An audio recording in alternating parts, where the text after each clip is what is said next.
Marami ang humanga sa aktres na si Vina Morales matapos nitong umiyak at umarte sa harap ng kamera. Sa latest Facebook post ng aktres na may caption na hindi ko na kaya.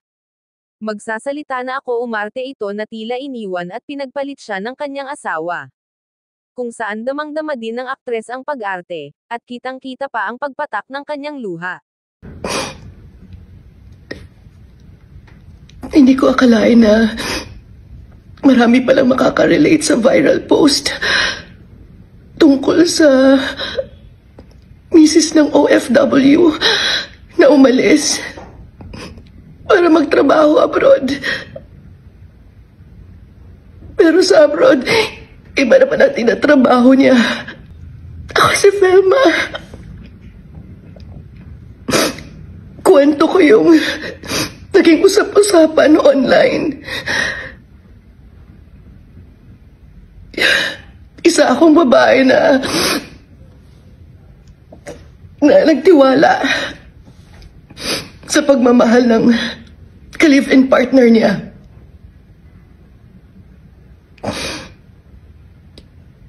Hindi pa kami kasal noon. Bumuo kami ng pamilya. 3 anak namin. Bago siya umalis ng abroad.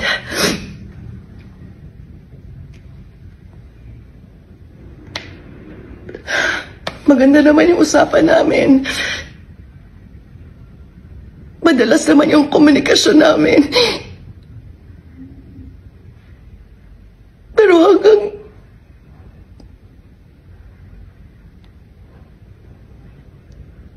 hanggang tinabangan na lang siya sa akin.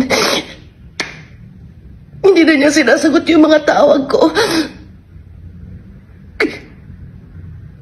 Nalaman ko na lang may nabuntis siyang iba. Yun ang pinakasalan niya. Gumuho yung mundo ko. Hindi ko alam kung anong gagawin. Gulo yung isip ko. Paano na?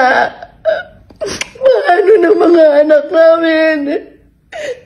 Paano ako makakapag-umpisa muli? Dahil dito, inulan ng papuri ang post ni Vina kung saan marami ang nakarelate sa ganitong sitwasyon. Anila ang galing talagang umakting. Wow, galing pa rin Best Actress.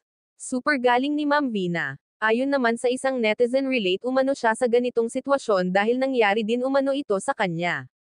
Ani nito, naranasan ko to this year lang, sobrang sakit lahat, pinayagan ko mag-abroad dahil ang sabi para sa amin at sa anak namin para pagbalik niya magpakasal na kami, pero makikita ko na lang sa bago niyang tinuring na asawa na magpapakasal daw sila at nagpapadala monthly ng 22K or 33K sa bago niya, pero sa amin enough lang ipapadala para sa mga utang na iniwan niya bago siya umalis.